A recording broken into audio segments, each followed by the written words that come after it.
Selamat malam Pak Wanta dan teman-teman semuanya. Terima kasih untuk, eee, kesabarannya karena saya baru bisa, menepatinya hari ini gitu.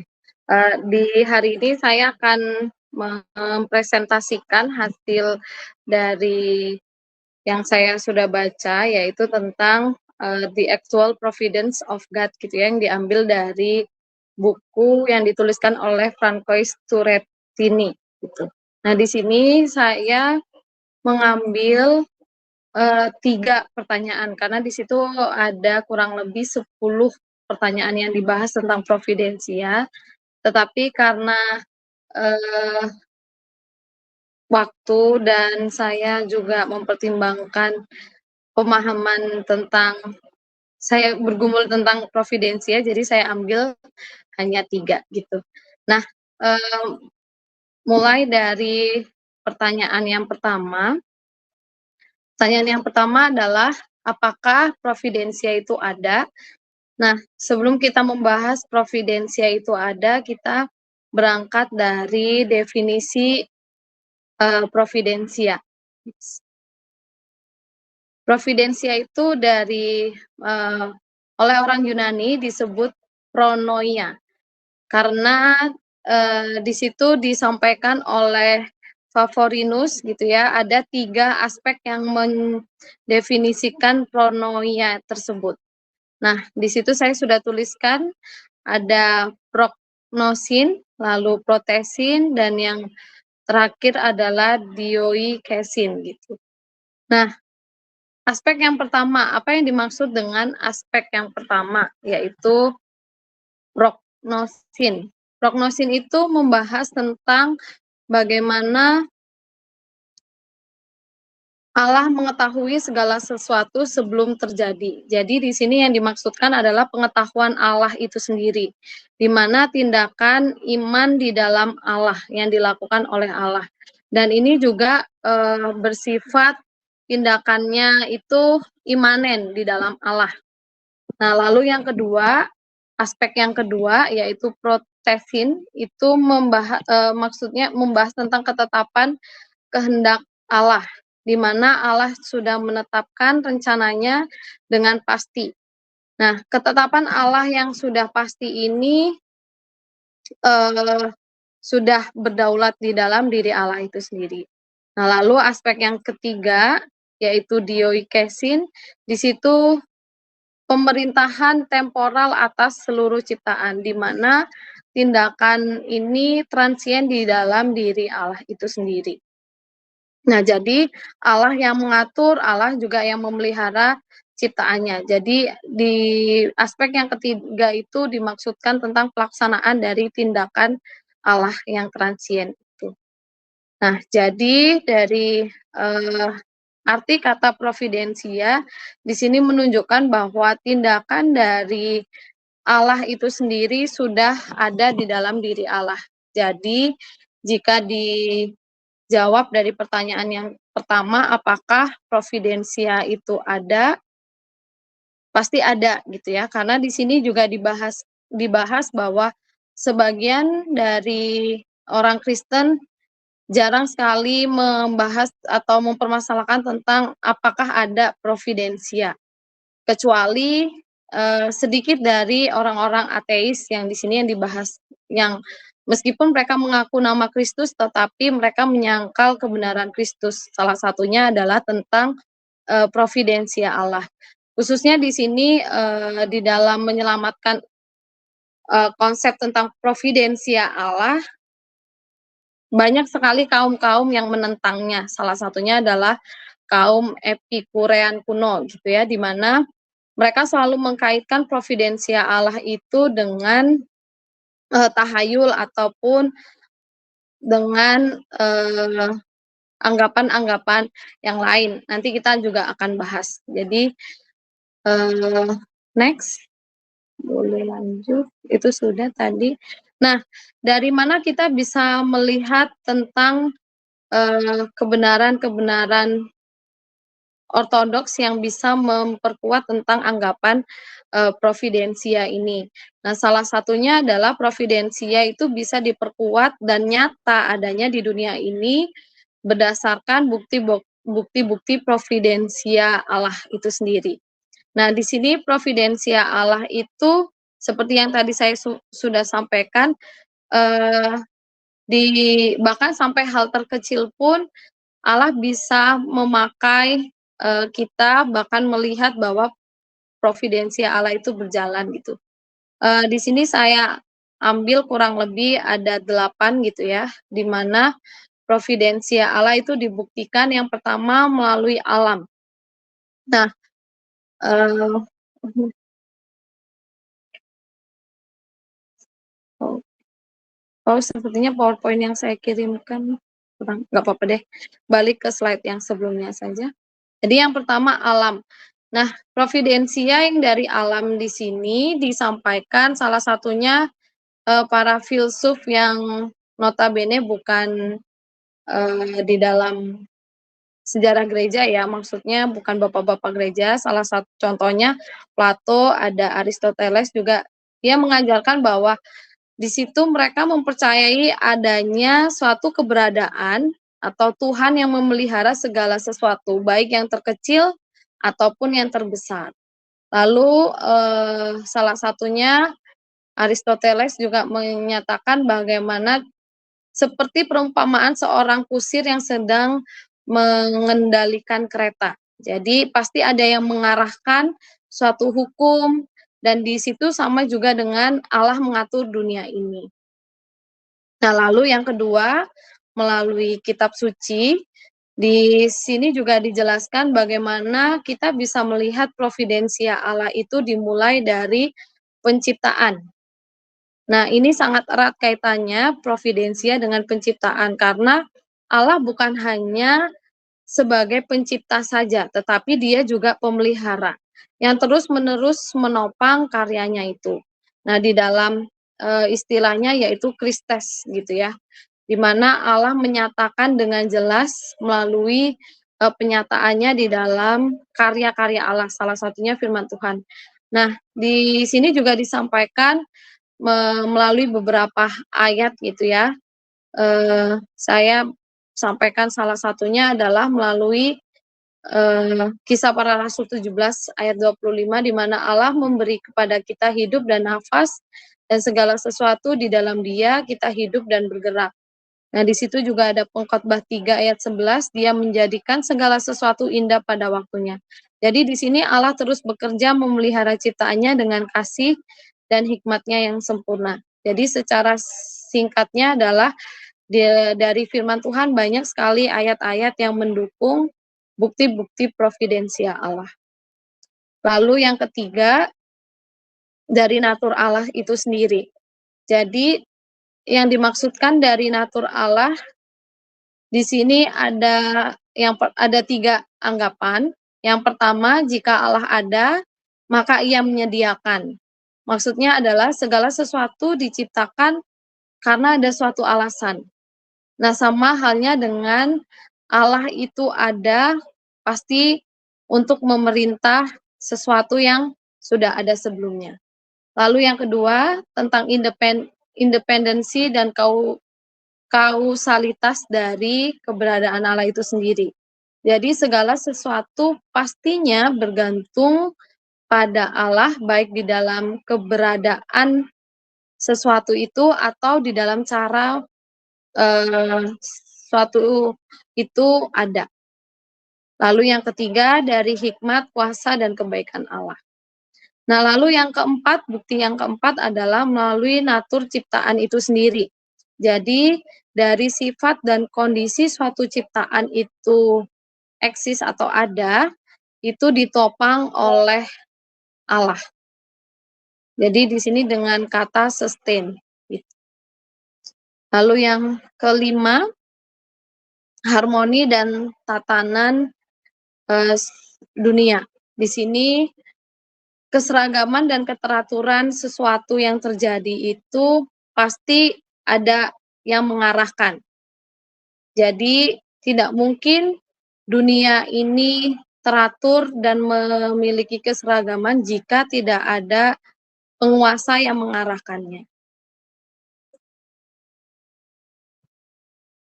Nah, di dalam penjelasan selanjutnya juga untuk memperkuat, poin yang kelima, di sini disampaikan bahwa jika sesuatu itu kacau ataupun tidak teratur di dunia ini, maka pencipta atau yang membuat sesuatu itu ada, dia tidak bijaksana atau tidak memiliki, kekuatan, gitu. Oleh sebab itu, keberadaan Allah di dalam dunia dari tatanan dan keseragaman atau harmoni itu di tangan Allah itu sendiri. Lalu yang keenam, nubuat dan penghukuman, segala sesuatu sudah diatur oleh Allah dan kehendaknya tidak dapat diubahkan. Dan yang ketujuh, bukti providensia Allah yaitu melalui hati nurani manusia. Jadi melalui hati nurani manusia, Allah juga, memberi kesaksian tentang providensia. Jadi kesimpulannya dari bukti-bukti providensia Allah ini, keberadaan Allah adalah bukti adanya providensia Allah, yang begitu erat berkaitan dengan keilahian Allah sehingga tidak dapat disangkal, bahkan dari bukti yang paling dasar yaitu alam, baik melalui dirinya dan firman-Nya dan poin yang lain. Next.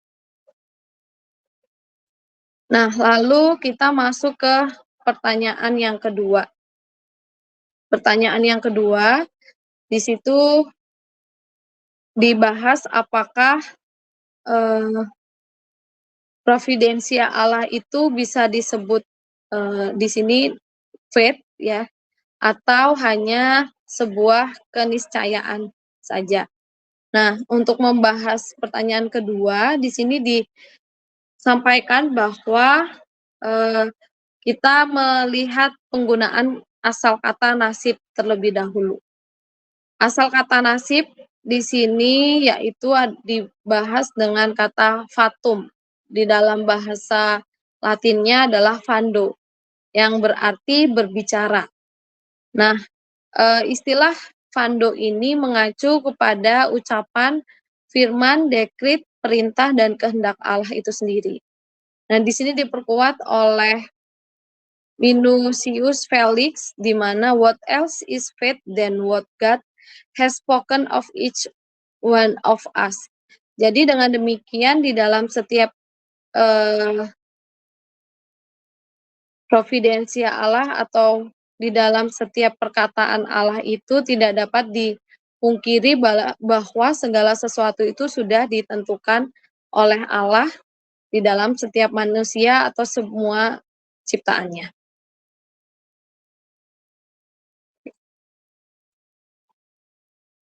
Nah, di sini, di dalam terminologi Yunani, itu nasib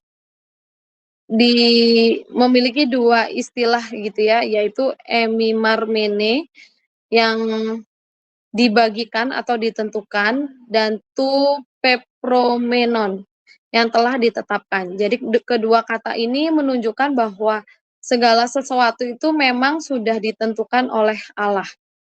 Nah, untuk istilah yang digunakan oleh para filsuf Stoik itu, kata ini untuk menyatakan sebuah providensia, di mana orang Kristen kuno dan modern kadang menggunakan istilah ini untuk membahas teologis anggapan mereka tentang providensia Allah. Nah, di sini dijelaskan ada beberapa macam tentang nasib gitu ya. Di sini yang pertama ada fisik, lalu yang kedua matematis atau astrologis, yang ketiga stoik, dan yang keempat Kristen, dari anggapan Kristen. Nah, kita akan membahas yang pertama terlebih dahulu. Dari next. Nasib fisik gitu ya, dari fisik. Nah, apa yang dimaksudkan di sini mengacu pada urutan atau rangkaian sebab akibat di dalam, sesuatu hal yang terjadi. Contohnya prinsip dasarnya adalah di dalam, adanya alam atau yang diadakan oleh Allah melalui ciptaannya, itu semua akan bergantung kepada Allah. Prinsipnya adalah hal-hal yang bergantung pada kehendak bebas manusia bukan terjadi secara kebetulan, tetapi mereka bergantung di dalam tindakan, Allah itu sendiri. Lalu yang kedua, secara matematis atau astrologis, di sini disampaikan bahwa anggapan ini diambil dari pengetahuan tentang langit dan bintang-bintang. Jadi menurut pandangan ini bukan hanya unsur-unsur alam yang bisa, menjelaskan tentang providensia Allah, tetapi kehendak manusia yang dihubungkan, tetapi dalam tanda kutip "dipaksakan" gitu ya, untuk mengkaitkan dengan, posisi langit ataupun bintang-bintang. Nah, di sini salah satu tokoh yang menentang tentang anggapan ini adalah Agustinus. Menurut Agustinus, pandangan ini bertentangan sekali dengan kitab suci dan akal budi manusia, karena, tidak terlalu kuat untuk, menentang tadi bukti-bukti providensia Allah yang nyata dan yang sering ditemui. Lalu yang ketiga, mmm, Stoik, di mana di dalam rangkaiannya itu Allah sendiri di dalam, jadi maksudnya di sini pandangan ini menempatkan bahwa keniscayaan itu di luar Allah. Dan kita kalau di dalam kekristenan itu kita menempatkan keniscayaan di dalam Allah dan di dalam dekrit kekal atau di dalam ketetapan kekal Allah itu sendiri. Nah, di pandangan ini juga menjelaskan bahwa mereka menundukkan Allah di dalam nasib atau keniscayaan itu sendiri. Sedangkan di dalam kita bahwa kita itu ada di dalam Allah, di dalam ketetapan Allah. Jadi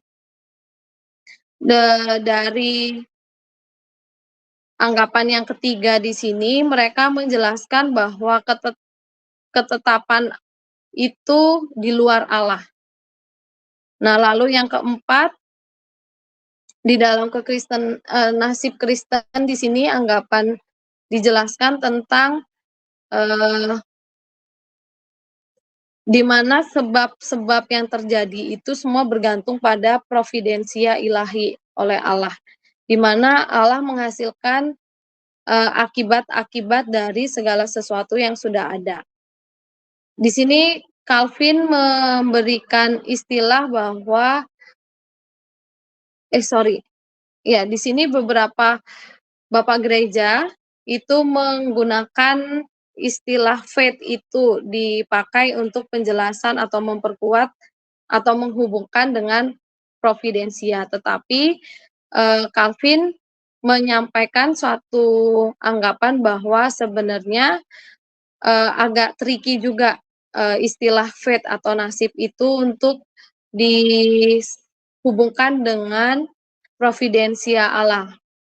Pertama, istilah itu seolah-olah menjelaskan tentang kefasikan dan tahayul. Lalu yang kedua, terlalu terbuka terhadap, fitnah lawan. Sehingga kata providensia itu lebih baik dipakai, berdasarkan kitab suci atau firman Tuhan, yaitu yang juga diperkuat dengan Agustinus, di mana kuasa dan kehendak Allah itu, semuanya ada di dalam ketetapan dan dekrit Allah. Itu yang kedua. Lalu kita masuk ke pertanyaan yang ketiga, di mana kita, di sini dibahas tentang objek dari providensia. Apakah segala sesuatu berada di bawah providensia Allah, yang terkecil maupun yang terbesar, yang kontingen dan yang bebas dan alami atau yang niscaya. Jadi di sini disampaikan bahwa setiap objek yang Allah, bahkan yang terkecil pun di sini dijelaskan semuanya ada di dalam providensia Allah. Bahkan segala sesuatu tanpa kecuali, bahkan mencakup surgawi ataupun tidak, semuanya ada di dalam kehendak dan kuasa Allah yang berdaulat.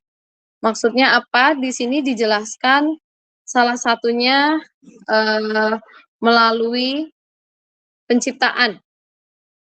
Jadi di sini semuanya itu berada di bawah providensia. Alasannya ada dua yang memperkuat. Yang pertama melalui penciptaan, di mana Allah menciptakan segala sesuatu. Allah menciptakan segala sesuatu karena Ia juga memelihara yang sudah diciptakan.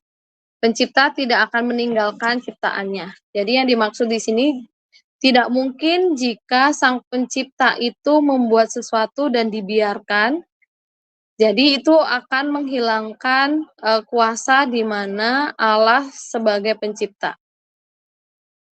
Sehingga sebagaimana Ia mencipta, demikian juga Ia harus terus menopang dan memerintah ciptaannya. Sebab Ia juga tidak pernah meninggalkan ciptaannya itu sendiri atau berhenti tanpa meninggalkan karyanya Allah. Lalu yang kedua, selain dari ciptaan, yaitu dari firman atau kitab suci. Di sini dijelaskan bahwa providensia Allah itu dituliskan di dalam Nehemia 9 ayat 6, Engkaulah Tuhan, Engkaulah sendiri, Engkaulah telah menjadikan langit dan Engkau memelihara semuanya. Nah, di dalam penjelasan ini dituliskan beberapa ayat-ayat sebagai bukti bahwa Allah lah yang menopang segala sesuatu di dalam kehendak dan kuasanya. Lalu selanjutnya, objek yang lain yang dijelaskan di sini dari hal yang terkecil juga ada di dalam providensia Allah. Jadi yang di sini dijelaskan, dituliskan bahwa seperti rambut kepala, burung pipit, ataupun rumput dan bunga, semuanya ada di dalam kehendak dan pemeliharaan Allah. Jadi di sini Allah memelihara, Allah yang mengadakan, dan Allah juga yang menjaga semuanya. Jadi seringkali dipakai dengan kata sustain ya, untuk menjelaskan bahwa pemeliharaan itu terus berlanjut, bukan berhenti dari penciptaan atau dari mereka itu ada, semua hal itu ada. Lalu yang ketiga, yang terakhir di sini dijelaskan di mana segala sesuatu itu juga kontingen dan bukan kebetulan. Jadi di sini dijelaskan bahwa yang tampak kebetulan pun berada di bawah providensia Allah. Jadi sesuatu seperti yang dituliskan di dalam Amsal 16 ayat 33, di situ meskipun kelihatannya kebetulan seperti undian, tetapi semuanya berdasarkan dalam keputusan dari Tuhan. Dan seperti contohnya juga Yusuf, di mana di sini bukan suatu kebetulan, tetapi memang Allah yang menuntun Yusuf untuk melakukan dan ada di dalam providensia Allah. Jadi tidak ada sesuatu pun yang sungguh-sungguh kebetulan sehingga terlepas dari providensia Allah. Namun ini juga tidak menghapus sifat kontingensi dari sebab-sebab yang sudah terjadi.